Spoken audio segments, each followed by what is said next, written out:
Amén. Vamos a orar para así iniciar la predicación de esta mañana. Señor, adoramos tu nombre, te glorificamos. Gracias te damos, Señor, por tu bondad, por tu mucha misericordia. Gracias por tu gracia incomparable, tu gracia inigualable, Señor. Gracias porque nos permite poder adorarte en esta mañana por medio de nuestras oraciones, por medio de nuestras alabanzas, por medio de nuestros diezmos y ofrendas, por medio de la Santa Cena, Señor, por medio de todo cuanto hemos hecho, Señor, y te pido que nos permita adorarte también por medio de la escucha reverente de tu palabra y que tu Espíritu Santo, Señor, aplique tu palabra a nuestras vidas, Señor, y que nosotros podamos entender que debemos andar por la vida, Señor, de manera sabia, porque así tú nos has enseñado y nos vas a mostrar hoy por medio de tu palabra. En el nombre de Jesús. Amén. Vamos a estar hablando en esta mañana del cristiano. El cristiano debe andar de manera sabia. Ese es el título de lo que vamos a estar viendo. El cristiano debe andar de manera sabia. Y vamos a leer en la carta a los Efesios, capítulo 5, versículo 15 hasta el versículo 17. Dice el texto: mirad pues con diligencia cómo andéis, no como necios, sino como sabios, aprovechando bien el tiempo, porque los días son malos. Por tanto, no seáis insensatos, sino entendidos de cuál sea la voluntad del Señor. Y quiero en esta mañana que veamos 4 encabezados en esta mañana. Primero vamos a ver el número 1, el creyente debe cuidar su vida espiritual, versículo 15. Número 2, el creyente debe ser sabio en el manejo del tiempo, versículo 16. Y número 3, el propósito del Señor con el creyente, versículo 17. Eso es más o menos la estructura de la predicación de esta mañana, dividido en esos 3 puntos. Yo creo que yo le he dicho a ustedes otras veces que yo tengo un tío que nunca ha trabajado. Hay alguien que le dice que es un vago en potencia. Yo no le digo eso. Pero si un día él y otro sobrino acordaron ir a un centro de internet para hacer un currículum y salir a buscar trabajo a algunas empresas. Luego que tenían el currículum a mano, acordaron el día para ellos salir a llevar esos currículums a varias empresas. Y así lo hicieron, llevaron a varias empresas. Y luego llegaron a una empresa a llevar los currículums, que la persona que lo recibió le dijo: miren qué coincidencia, justo en estos momentos nosotros estamos necesitando empleados, déjenme hablar con la encargada de personal, denme un momento y yo vengo ahora. Y cuando llega la encargada de personal que le recibe, dice: entonces son ustedes los que quieren trabajar, tenemos varias plazas disponibles. Y el tío le dijo a ella: no, yo no quiero trabajar, yo solo vine a acompañarlo a él, yo no quiero trabajar, el que quiere trabajar. Y sacó su currículum del folder y le dijo: no, yo no quiero él. Luego hay una parte que no le he dicho, porque eso quizás se le he dicho en otro momento, pero esta otra no se le he dicho, que es todavía un poquito más interesante. Y es que después él dice que mientras estaban esperando a la encargada de personal, el Señor estaba tratando con él. Y el Señor le dijo: tú no necesitas trabajar, yo te sostengo. No me imagino esa voz de Dios resonando en el oído de él. yo te sostengo. No me imagino. Quizás diciéndole, dedícate a dormir. Porque yo prefiero los dormilones, no sé. Pero sí él dice que el Señor le dijo, yo te necesito en mi obra, y si tú trabajas, tú te empleas, entonces tú vas a tener ciertas limitaciones. No trabaje, déjalo solamente a Él y vete tú a dedicarte a mi obra. Yo no sé cómo usted podría ver eso, pero en realidad eso no es más que una forma de nosotros querer espiritualizar las cosas, de manipular a quien está a nuestro alrededor, porque nosotros ya sabemos lo que nos enseña la Biblia en torno a todo esto. El Señor nos manda a nosotros a ser ejemplo y a suplir las necesidades de nuestras familias con nuestro trabajo. El Señor no llama a vagos a que vengan al ministerio. No, eso no es cierto. Nada que ver. Si usted me dijera, bueno, tiene una condición de salud que no puede trabajar, entonces eso sería otra cosa, pero este no es el caso. Y así hay mucha gente que no es que quizás no le gusta trabajar, pero sí que le gusta decir, yo escuché al Señor que me dijo, y cuando tú escuchas lo que dicen que supuestamente Dios le dijo, tú dices, hay que pensar cuál fue el Dios que le dijo eso. Y esto nos enlaza a nuestro primer encabezado.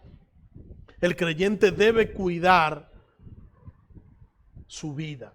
El creyente debe tener cuidado con su vida espiritual y el creyente debe tener cuidado con su vida secular y el creyente debe procurar, oiga mano, el creyente debe procurar vivir una vida secular que agrade a Dios, pero también vivir una vida espiritual de agrado a su Señor.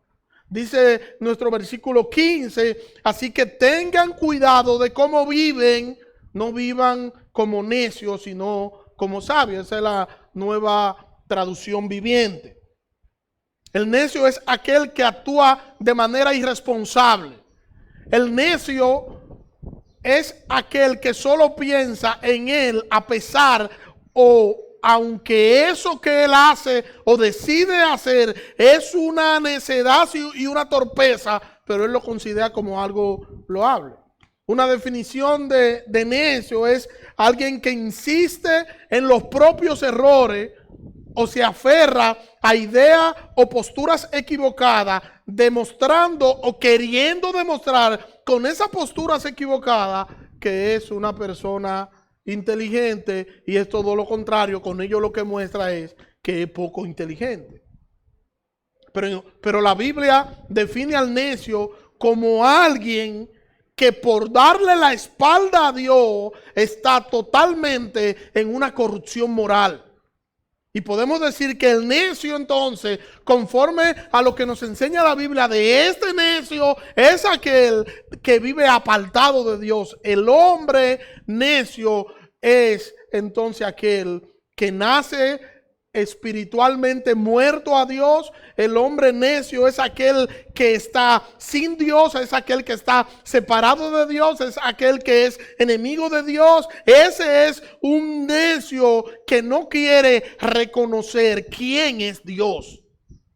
Y podemos verlo en la carta a los Romanos, capítulo 1, versículo 21 y versículo 22 dice, es cierto, ellos conocieron a Dios, pero no quisieron adorarle como Dios ni darle gracias. En cambio, comenzaron a inventar ideas necias sobre Dios. Como resultado, la mente le quedó en oscuridad y confusión, afirmando ser sabios, pero se convirtieron en completos necios. Y entonces eso nos hace clic con la primera carta a los Corintios, capítulo 2, versículo 14, que nos dice, pero los que son espirituales no pueden recibir esas verdades de parte del Espíritu de Dios. Todo les suena ridículo y no pueden entenderlo, porque solo los que son espirituales pueden entender lo que el Espíritu quiere decir. O sea, es una persona que nace siendo un necio espiritual, separado de Dios, apartado de Dios, nunca podrá entender las cosas espirituales. Porque el necio, aquel que Dios se le muestra en la creación misma, pero él ha decidido no creer, ese necio no va a creer ni va a entender a Dios. ¿Qué necesita el necio? El necio necesita a Dios, el necio necesita encontrarse con Dios, el necio necesita confiar en Dios para salvación, el necio necesita a Cristo. Usted va a encontrar gente que le dice, ¿cómo es posible que tú vas a la iglesia el domingo por la mañana? ¿Cómo es posible eso? Tú trabajas mucho, tú deberías quedarte descansando para recargar batería, entonces el lunes continuar con tu trabajo. ¿Cómo es posible que tú el día de descanso te vayas para la iglesia? Bueno, mi querido, es que para nosotros el vivir es Cristo, y en nuestro culto público el domingo nosotros le decimos al Señor que Él es lo más importante para nosotros. Nosotros le damos la primicia al Señor de la semana, reuniéndonos en el primer día de la semana. Por eso la razón de ser de nuestro culto es el Señor, no nosotros. Y por eso llegamos temprano, o deberíamos llegar temprano, porque nosotros venimos a dar alabanza a nuestro Salvador juntos nosotros como familia, y nosotros debemos honrar al Señor con nuestro tiempo en todo cuanto nosotros hacemos en este espacio. El espacio del culto público es un espacio de adoración y de alabanza para nuestro Salvador, no para otra cosa. Por eso nosotros no incluimos cosas y vamos a incluir tal cosa para que la gente se sienta atractivo, y cuando la gente vea nuestro culto público, la gente pueda quedarse. No, el problema es que nuestro culto público no es para la gente, nuestro culto público es para la adoración a nuestro Dios. Por eso no caben elementos que son para distraer o para atraer, no, porque nuestro servicio es para el Señor y para su gloria. Lo que quiero decir es que la razón de ser de nuestro culto público es y siempre deberá ser el Señor. Cuando nosotros usamos los medios de gracia que el Señor nos ha provisto, nosotros estamos cuidando nuestra vida espiritual. Nosotros siempre deberíamos procurar invertir tiempo en las cosas que fortalezcan nuestra vida espiritual. O sea, deberíamos orar. La oración debería ser parte de nuestro estilo de vida. Debería ser parte la oración de ellos, no la oración aquella que nosotros vamos a comer y decimos, Señor, mira este almuerzo, bendícelo. ¿Tú oraste, hermano? Sí, claro, yo oré por los alimentos, no es eso. Es orar en todo tiempo, como dice las Escrituras. Hay otros que orando son todavía más expertos, y cuando van a orar dice, Señor, lo que te dije el mes pasado te lo digo hoy. Como que es verdad. Caramba, ni siquiera ayer, porque ayer tampoco se oró. Entonces, nosotros deberíamos orar, nosotros deberíamos entender que la oración es un medio de gracia que nosotros tenemos para el fortalecimiento y el crecimiento de nuestra vida espiritual. Pero de las Escrituras, el estudio serio y responsable de las Escrituras también lo es, y nosotros deberíamos estudiar de manera seria y de manera responsable las Escrituras. Escudriñad las Escrituras, porque a vosotros os parece que en ellas está la vida eterna, y ellas son las que dan testimonio de mí. ¿Cómo vamos a crecer si no estudiamos la Biblia? ¿Cómo vamos a crecer si no oramos? ¿Cómo lo vamos a hacer? ¿Cómo vamos a crecer si nosotros no aprovechamos, no usamos los medios de gracia que el Señor ha provisto para nosotros por medio de la iglesia local? ¿Cómo vamos a crecer? Necesitamos honrar a Dios, necesitamos cuidar nuestra vida espiritual. El hombre sin Dios, ¿qué piensa? El hombre sin Dios piensa que la necedad es sabiduría y que la sabiduría es necedad. Pero el creyente no debería pensar así. El creyente debería concentrar su andar y su forma de vida en las Escrituras y vivir vidas que agraden a su Señor. Porque algo importante es que la sabiduría comienza con el temor al Señor. Dice Proverbios, capítulo 1, versículo 7. El temor del Señor es la base del verdadero conocimiento, pero los necios desprecian la sabiduría y desprecian la disciplina. Nosotros tenemos que andar en obediencia a la palabra de Dios, y cuando nosotros andamos en obediencia a la palabra de Dios, es entonces cuando nosotros andamos en sabiduría. Nosotros no andamos en sabiduría cuando nosotros andamos analizando lo que nos conviene y lo que nos merecemos. Nosotros andamos en sabiduría cuando nosotros andamos pensando en cómo agradamos a Dios y cómo cumplimos las escrituras en cada cosa que hacemos en nuestro diario vivir. Reconocer que todo lo que nosotros lo hacemos para la gloria de Dios. Y que nosotros debemos cuidar lo que nosotros hacemos, porque si todo lo que hacemos nosotros lo hacemos para Él, debería ser para Él, nosotros tenemos que estar conscientes que nosotros hacemos lo que hacemos en la iglesia, en la casa, en la calle, en el trabajo, en el centro de estudio, donde quiera que estamos, tiene que oler a Cristo, porque lo que hacemos, lo hacemos o deberíamos hacerlo para la gloria de su nombre. Nosotros deberíamos andar por la vida conscientes de que somos cristianos. Conscientes de que nosotros somos cristianos. Conscientes de que nosotros somos ajenos. Somos propiedad privada del Señor. Y nosotros, si somos del Señor, tenemos que vivir para el Señor. Y tenemos que vivir como que somos del Señor. Buscar el reino de Dios y su justicia, y todas las demás cosas serán añadidas. Nosotros deberíamos entender que nuestra prioridad debería estar en las cosas espirituales. Que a usted deberían importarle más las cosas espirituales que cualquier otra cosa. Que nosotros no deberíamos decir que somos cristianos si nosotros vivimos como impíos. No podemos decir que somos cristianos y somos necios a la vez. Nosotros debemos andar sabiamente por la vida, viviendo de manera que nosotros agrademos a Dios de la forma en la que nosotros vivimos en este mundo. Que la forma de yo vivir en este mundo dé gloria a Dios y agrande en la mente de todo el que nos ve el nombre excelso de nuestro Salvador. Honrándole de esa manera, como tú vives, como tú andas, como tú te manejas. El creyente sabio vive en este mundo invirtiendo bien el tiempo.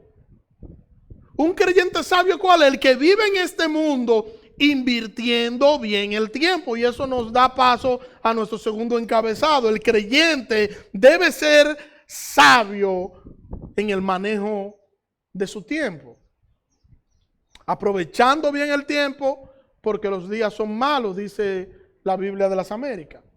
Y Pablo usó aquí la palabra kairos, y esta palabra no denota un tiempo marcado en un reloj, sino que esta palabra lo que denota es una temporada o una época concreta, medida y fija. Un tiempo es lo que está hablando, una época o una temporada, no un tiempo de reloj, no una hora, 2 horas de reloj, no es a eso que Pablo se refiere aquí, sino que Pablo se está refiriendo a todo lo largo de la vida. Por eso la idea no es el reloj, sino un trayecto o un espacio de tiempo determinado. Nosotros debemos ser cuidadosos entonces en la temporada en la que nos ha tocado vivir en esta tierra. Y en esta temporada en la que nos ha tocado vivir en la tierra, aprovechar bien el tiempo, aprovechar bien lo que el Señor nos ha dado. Por eso el tiempo aquí es la vida que se le ha dado a cada persona. Y cuando aquí dice aprovecha bien el tiempo, es como si estuviera diciendo aprovecha bien la vida que el Señor te ha dado. Y lo que está diciendo es que nosotros tenemos que ser sabios en la vida. Que nosotros tenemos que andar de manera sabia. Y en ese andar con sabiduría y en sabiduría, nosotros tenemos que aprovechar las oportunidades que el Señor nos da, las oportunidades que el Señor nos brinda, las oportunidades que el Señor coloca en cada momento. Nosotros deberíamos aprovecharlas y no andar como insensato. ¿Cómo anda el insensato? Hay gente que está lloviendo a cántaro, ellos van para el trabajo y se van mojando y 3 esquinas después recuerdan que tienen sombrilla y se devuelven. Algunos es porque son insensatos, otros es porque son olvidadizos. A mí es porque soy olvidadizo. ¿Recuerdan el tío que le dije ahorita? ¿Tuvo la oportunidad de conseguir un empleo y lo aprovechó? No. Es como si la Biblia dijera, bienaventurados los vagos porque de ellos es el reino de los cielos. No, no dice eso. Mire esta ilustración usada por el pastor John MacArthur, hablando sobre un escultor griego llamado Lísipo. Dice, cito, dice la ilustración, una estatua antigua de Grecia mostraba a un hombre con ala en sus pies, un mechón al frente de su cabeza y ni un solo cabello por detrás. Abajo tenía esta inscripción, la escultura. ¿Quién te hizo? Lísipo me hizo. ¿Cuál es tu nombre? Mi nombre es Oportunidad. ¿Por qué tienes alas en los pies? Para que pueda alejarme volando con rapidez. ¿Por qué tienes un mechón tan largo al frente? Para que los hombres me puedan atrapar cuando llegue. ¿Por qué eres calvo por detrás? Para que después de pasar al frente ya nadie me pueda atrapar. Fin de la cita. No me mire así, Héctor, que no, de verdad no pensé en ti cuando. Pero sí es como que yo diga, las oportunidades son, Héctor, las oportunidades son calvas. Y hay que agarrarla por los cabellos. Es lo mismo, vamos a pelear por 2 palabras. Eso tiene que ser feo, ¿verdad que sí, hermano? Yo veo pocos calvos aquí. Pero bueno, si las oportunidades son calvas, ¿verdad? Hay poco, no solamente Héctor, perdón. De verdad, no, es sin ningún tipo de intención. Pero imagínense que Héctor se vaya a caer y solamente le quede la cabeza arriba. ¿Por dónde usted lo va a agarrar? No hay forma. Abraham se va a caer y usted tiene por dónde echarle manos y Enilda no lo ha peinado, no lo ha recortado. Pero con esto no hay esperanza alguna. Entonces la idea de la imagen es tener solo un mechón delante para que si te va a ir para atrás, entonces te agarren por el mechón y te jalen hacia adelante. ¿Por donde yo jalo a esto? Pero la imagen lo que está hablando es sobre el asunto de cómo aprovechar la oportunidad. Esté donde esté, aprovechar la oportunidad. Y es lo que está enfocando. Por eso dice que la imagen o la escultura se llama oportunidad. Una cosa es oportunidad y otra cosa es ser un estafador. Hay personas que aprovechan todas las oportunidades y hay otros que andan estafando a los otros. ¿O no es así? Hay gente que te vende una cosa que no es lo que dicen que están vendiendo. Y hay otros que son justos a la hora de vender. Lo que estamos hablando de oportunidad y yo no estoy diciendo con la oportunidad que usted debe aprovechar la oportunidad al tal punto de que usted tenga que estafar a los demás. No es eso que yo estoy diciendo. Se llama oportunidad al momento oportuno, al momento cierto, al momento exacto para usted realizar o usted conseguir algo. Y nosotros debemos andar por la vida en alerta. Nosotros tenemos que andar pendiente por la vida para nosotros poder aprovechar las oportunidades que nosotros podemos encontrar o que nos han colocado en el trayecto de la vida. Y eso me hace recordar a un pastor que él dice que lo llevaron donde un empresario en su país y en su país el empresario habló con él y le dijo, ¿qué necesita la iglesia? Y él le dijo, oh, la iglesia necesita, le mencionó todo lo que la iglesia necesitaba. Y él le dijo, ok, déjame ver el presupuesto que tú tienes. ¿El qué? El presupuesto que tú tienes de lo que tú necesitas, déjame verlo. No, porque yo no ando con él. Ah, ok, entonces ve y la semana que viene yo te voy a volver a recibir para que me dé el presupuesto para entonces yo hacerte un cheque por el presupuesto que tú tienes. Y él dice que nunca más volvió a ver al empresario. Cada vez que iba siempre había un problema y nunca más pudo verlo. ¿Por qué? ¿Qué pasó? Desaprovechó la oportunidad. Él tuvo una oportunidad. ¿Y qué pasó con esa oportunidad? La dejó ir. Esto también me hace recordar al papá que antes de salir, papá, él es agricultor, y antes de salir, ora con los hijos y con la esposa, y ora y en la oración dice, Señor, hace 2 meses que no llueve, tenemos problemas con la siembra, Señor, queremos que llueva hoy. Y cuando él se va, le dice a la familia, va a llover hoy. Y abre la puerta y se va. Y entonces el hijo más pequeño abre la puerta y le dice, papi, pero si va a llover hoy, llévate el paraguas.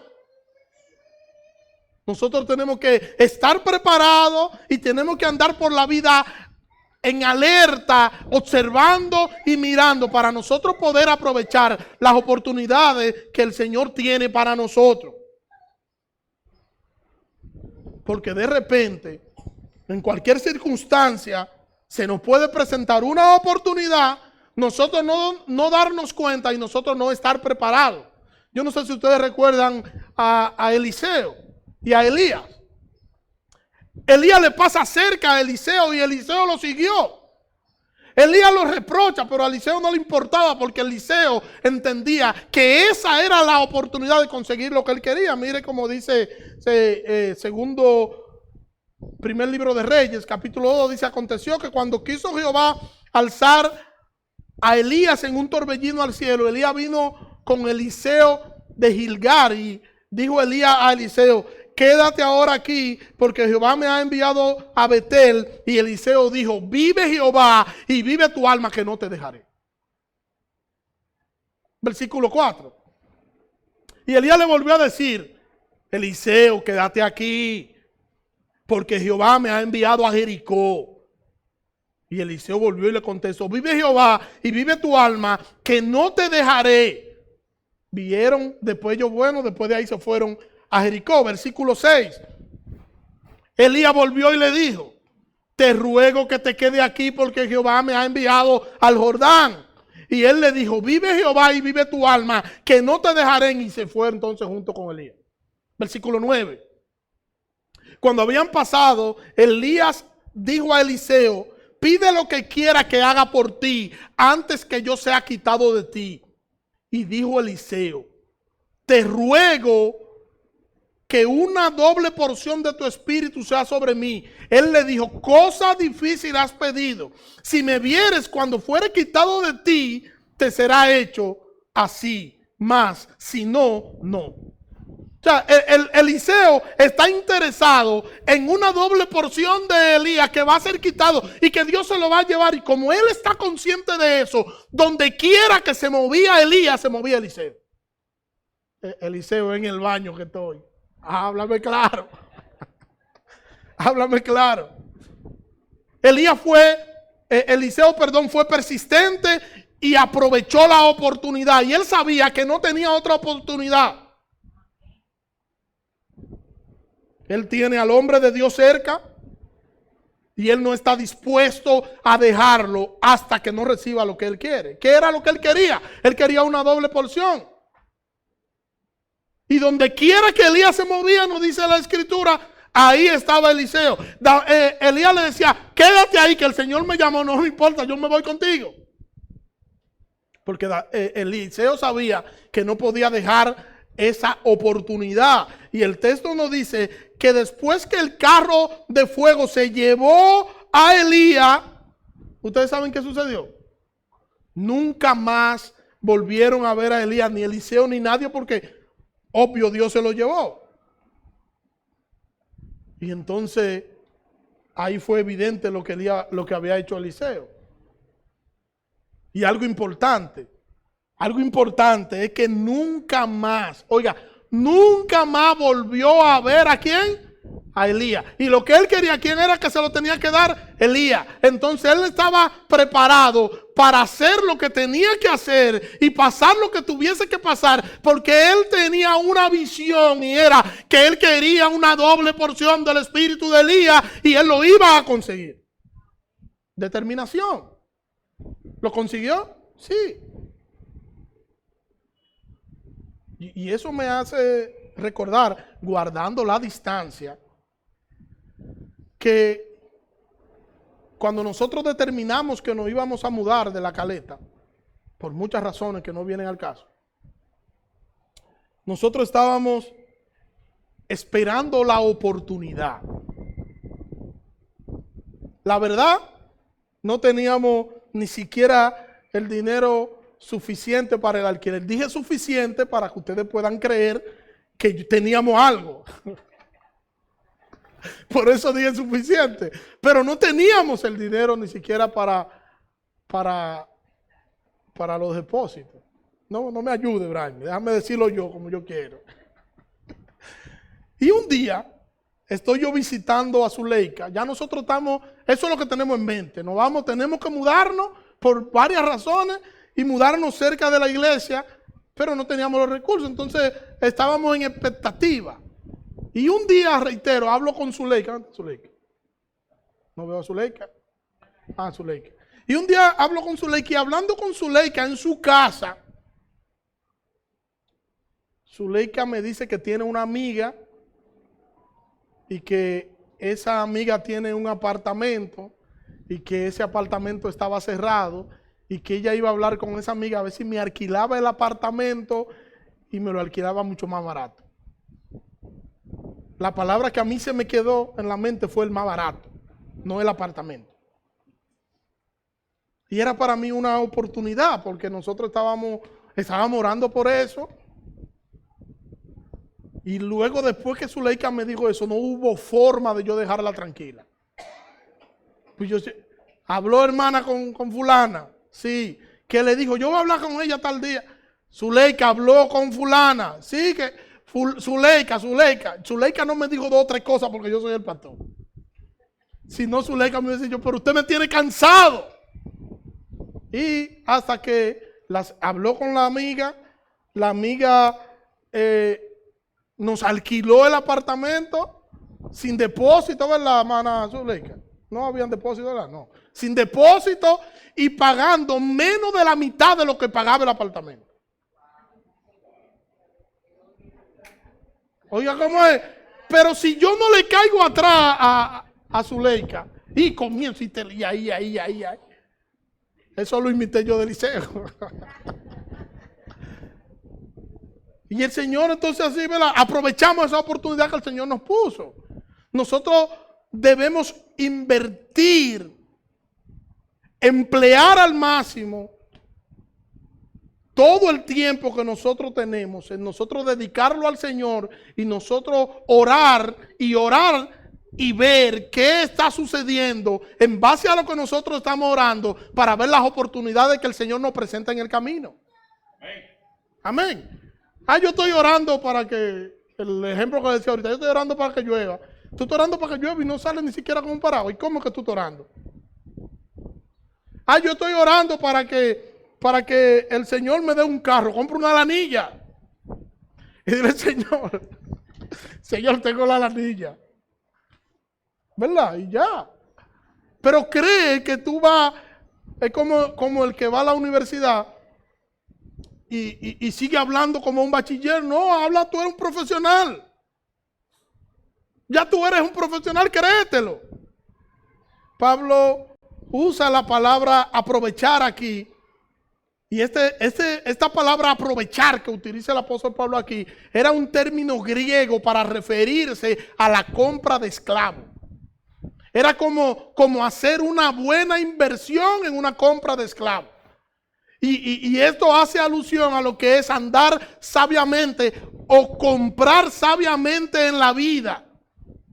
No andar en la vida de manera necia y desperdiciando y haciendo malos negocios, sino andar de manera sabia. Y para el cristiano andar de manera sabia por la vida, tiene que andar aplicando las escrituras, aplicando la palabra de Dios en todas las cosas que hace, y tener siempre en cuenta que todo lo que va a hacer debería agradar a su Señor con eso, que Cristo debería ser la razón de todo lo que hacemos, que deberíamos apuntar a la gloria de Dios en todas las cosas que nosotros hagamos en esta vida, que deberíamos concentrarnos en vivir la vida para nosotros agradar a nuestro Señor. Y por eso deberíamos andar de manera obediente por la vida, si queremos aprovechar bien el tiempo, andar de manera obediente, porque si nosotros andamos de manera obediente es porque nosotros estamos amando al Señor, y para nosotros poder andar de manera obediente y así amar al Señor, tenemos que conocer las Escrituras. Debemos aprovechar cada momento para la gloria de nuestro Señor. Mire cómo Pablo se lo dice a los Gálatas, en Gálatas capítulo 6, versículo 10. Por lo tanto, siempre que tengamos la oportunidad, hagamos el bien a todos, especialmente a los de la familia de la fe. Siempre que nosotros tengamos la oportunidad, la palabra oportunidad que aparece aquí es la misma a la que yo me estoy refiriendo. La idea es que nosotros podamos glorificar al Señor haciéndole el bien a todos sin distinción, haciendo el bien a todo el que nosotros podamos hacerle un bien. Nosotros estamos llamados a servir a todo. Nosotros somos servidores y nosotros debemos entender que en ese ser servidores se supone que es para nosotros servir. ¿Cuál es tu función? Servir sin distinción. Si a ti te ponen a servir en un lugar, la idea no es que tú presumas de que tú estás sirviendo, no. El que sirve no presume. El que sirve, sirve. El que presume es porque no sabe lo que tiene siquiera a mano. Y yo siempre, cuando hablo de presumir, hablo de las plantas. Yo nunca he visto una mata de aguacate presumiéndole a una mata de mango que él da aguacate. Yo no he visto eso. Porque ¿qué es lo que hace una mata de aguacate? ¿O qué es lo que debería hacer? Dar aguacate. ¿Qué debería hacer una mata de mango? Dar mango. Y si no da mango, la Biblia dice, oiga bien, no yo, la Biblia dice, si no da mango, córtenla y échenla al fuego. Este vino fue a dar mango, bueno, pero venga acá. El que da los árboles frutales, digo, hay una cosa ahí, porque esto él me enseñó un día, un asunto que él hace, que pone una mata de mango a dar otra cosa. Eso es brujería de agricultor. Eso no tiene nada que ver con lo que yo estoy diciendo. De manera natural, cada árbol tiene que dar lo que tiene que dar sin manipulación humana. ¿Oíste? Sin manipulación. Y así somos nosotros. Nosotros como cristianos estamos llamados a hacer lo que nosotros somos, a vivir para la gloria de Dios, a honrar el nombre de nuestro Salvador y a nosotros servirle a todo el mundo, y debemos ejercer nuestra función de servidor. Cuando usted quiera presumir, usted diga así: a mí el Señor me llamó a servirle a ustedes. Y eso debería ser mayor el servicio nuestro cuando nosotros hablamos de la familia de la fe. Cuando nosotros estamos entre nosotros, el servicio debería ser mayor. No es que yo me acerque a usted solamente porque yo tengo alguna ventaja. No. No es solo porque yo vea ventaja y solo yo quiera aprovecharme de todo el que esté alrededor mío. No, no es eso lo que está diciendo las Escrituras. No es que solo yo piense en mí, que cuando nosotros estemos, yo solamente me centre en mí y yo solamente piense en mí. No, el llamado es que nosotros tenemos que pensar en los demás, que yo tengo que pensar en mis hermanos, que yo tengo que servirle a los demás y tengo que pensar en ellos. ¿Y cómo usted refleja este tipo de cosas? Cuando usted come en grupo con gente y usted va y se sirve, como dos cosas. Usted se sirve como que usted nunca ha comido y se sirve como que si usted es la única persona que se va a servir de lo que hay ahí. No piensa en nadie, y puede existir la posibilidad de que lo que esté servido no alcance para los demás, pero usted solamente pensó en usted. Y cuando yo comía antes, que los que me conocen saben que yo no soy ni sombra de eso, pero cuando yo comía antes, yo por lo regular me servía y me servía poco, porque yo decía, bueno, hay mucha gente, si todos comen y queda para yo repetir, repito, pero yo tengo que pensar en los demás, yo no puedo pensar solamente en mí. Pero esto, a pesar de que se ve así, esto sucede en la oración también. Yo no sé si usted ha visto gente que le dice, ay fulano, ay fulana, ora por mí. Ora por mí porque yo no estoy bien. Ora por mí porque yo necesito la oración. Y tú le dices, mira, te voy a llamar para que oremos juntos a orar. No. Yo no estoy orando. Yo lo que quiero es que tú ores por mí. Tú necesitas que yo ore por ti, pero tú no vas a orar por ti, ni siquiera. Ni oran por ellos, ni oran por nadie tampoco. Y eso es vivir sabiamente en esta vida, no. Nosotros debemos vivir vidas íntegras para nosotros poder modelar a Cristo a todo el que esté a nuestro alrededor, para nosotros poder ser modelo para todo el que esté a nuestro alrededor. Mire cómo Juan Wesley hablaba sobre este mismo versículo bíblico. Cito, decía él, haz todo el bien que pueda, de todas las maneras que pueda, a todas las personas que pueda, todo el tiempo que pueda, siempre haz el bien. Y nuestro texto dice, según la Nueva Traducción Viviente, saquen el mayor provecho de cada oportunidad en estos días malos.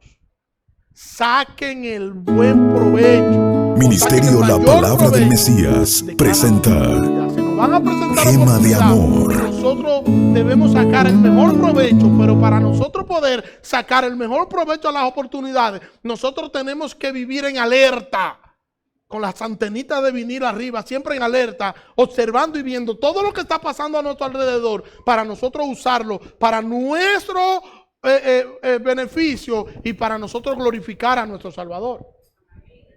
Nuestro último encabezado, el propósito del Señor con el creyente. Entonces, ¿cuál es? Dice el versículo 17, así pues, no seas necio. Entonces, si no podemos ser necios, si tenemos que invertir bien el tiempo para no ser necios, entonces, ¿cuál es el propósito? Bueno, entiendan cuál es la voluntad del Señor. Entonces, el propósito es que nosotros podamos entender cuál es la voluntad del Señor.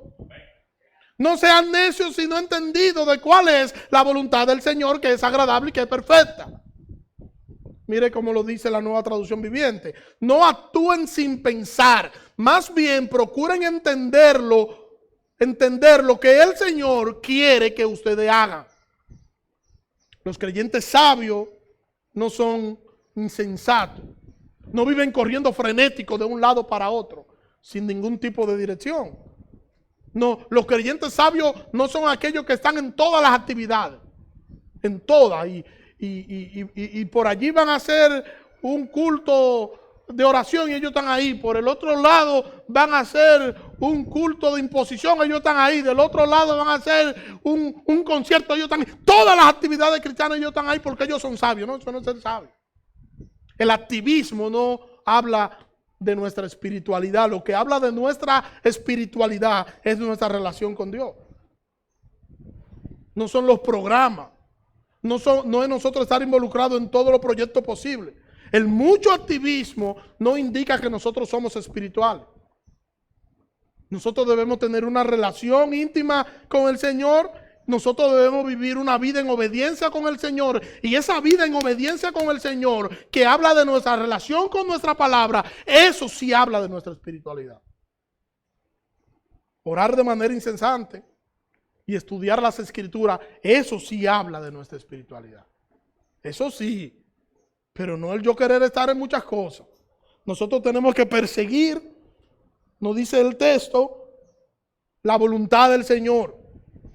La voluntad del Señor se cumple cuando nosotros somos agradecidos sin importar la circunstancia. Dice en la Primera carta a los Tesalonicenses, capítulo 5, versículo 18. Da gracia en todo, porque esta es la voluntad de Dios para con vosotros en Cristo Jesús. ¿Cuál es la voluntad de Dios? Dice Pablo en Tesalonicenses, que nosotros podamos ser agradecidos y que podamos dar gracias por todo. Tenemos que ser agradecidos porque el Señor tiene cuidado de nosotros. Tenemos que ser agradecidos porque aunque nosotros podamos estar atravesando por una situación difícil, pudo haber sido peor. El Señor ha sido misericordioso con nosotros. El Señor ha sido bondadoso con nosotros. Su gracia nos ha alcanzado. Pudiéramos estar peor y su gracia nos ha cubierto. Su voluntad se está cumpliendo en nuestras vidas y nosotros deberíamos de dejar de quejarnos, dejar de lamentarnos y deberíamos aprender a dar gracias al Señor por todo, por todo. Y en ese todo están las situaciones que nosotros consideramos buenas y las situaciones que nosotros consideramos malas. Fíjense que no he dicho las situaciones malas, porque lo que a veces nosotros creemos que es malo, no es malo, es bueno porque nos lleva a Dios. Y todo lo que nos lleva a Dios, aunque nosotros creamos que es malo, es bueno porque nos lleva al trono de la gracia. Entonces lo que es malo, lo que es bueno va a depender de si nos lleva o no nos lleva a Dios. Hay cosas que nosotros creemos que son buenas, pero esas cosas buenas nos alejan de Dios, no son buenas, son malas. Entonces no importa cuál sea la situación. Si tú entiendes que una situación es mala, piensa que pudo haber sido peor y piensa en que tú estás en las manos del Señor, que el Señor no te va a dejar morir ni te va a dejar desmayar, porque es el Señor quien te sostiene. Y que el Señor hará su voluntad en ti en medio de cualquier situación o en medio de cualquier crisis. Entonces por eso Pablo dice agradece. ¿Qué te puede estar pasando? Agradece. Sea agradecido, agradece y gracias al Señor por lo que yo estoy pasando. Tropezaste y te llevaste gracias Señor por lo que me pasó. Gracias Señor porque lo que me está pasando, me está pasando tal cosa. Señor, gracias. Ser agradecidos. Porque el Señor está con nosotros. Y cuando nosotros solo nos estamos quejando y queja, ay, hoy me duele la cabeza, mañana me duele la barriga, ay, que me duele el ojo derecho, ay, que me duele el pie izquierdo, ay, que me duele el estómago, ay, que me duele un riñón, y al otro día, ay, es que siento palpitaciones del corazón que son diferentes, ay, es que me está, ay. ¿Y en quién tú has creído? Confía en que tú tienes un Dios poderoso y que tiene cuidado de ti. Nosotros tenemos que andar por la vida agradecidos por lo que el Señor es y por lo que el Señor ha hecho y por lo que el Señor seguirá haciendo. Confiar en su providencia, agradecer sus bondades. Mire cómo lo dice David en el Salmo 37, versículo 4. Deleítate a sí mismo en Jehová y Él te concederá las peticiones de tu corazón. Cuando nosotros somos lo que Dios quiere que nosotros seamos, entonces Dios está en control y nuestra voluntad se funde con la suya y Él nos concede los deseos que Él mismo ha colocado en nuestros corazones. Nosotros debemos procurar vivir de manera sabia, siendo agradecidos y viviendo vidas que agraden a nuestro Señor y a nuestro Salvador. Tenemos que ser diligentes, tenemos que invertir bien el tiempo y tenemos que aprovechar las oportunidades. Tenemos que ser sabios. Y el sabio es aquel que procura la voluntad del Señor. Mirad pues con diligencia cómo andéis, no como necios, sino como sabios, aprovechando bien el tiempo porque los días son malos. Por tanto, no seáis insensatos, sino entendidos de cuál sea la voluntad del Señor. Que el Señor nos ayude a que nosotros andemos en la vida alerta a todas las oportunidades que se nos presenten, a que andemos por la vida agradecidos por todo lo que el Señor ha hecho, por todo lo que el Señor ya hizo lo que está haciendo y lo que hará para el futuro, y que nosotros vivamos siempre pendiente, que nosotros debemos andar de manera digna para nosotros glorificar a nuestro Salvador con la forma en la que nosotros vivimos. Que el Señor nos ayude a que podamos hacer así. Oremos. Señor, gracias. Gracias por tu palabra, Dios. Ayúdanos, Señor, a que nosotros podamos vivir de manera digna en este mundo, que podamos vivir vidas que te agraden, que podamos ser agradecidos, que podamos vivir en obediencia a tu palabra, Señor. Y te pido que tu Espíritu Santo nos ayude a que podamos rumiar tu palabra, Señor. Que podamos meditarla y meditarla y meditarla. Y que podamos vivir de frente a la cruz en obediencia a las Escrituras. En el nombre de Jesús. Amén. Dios le bendiga.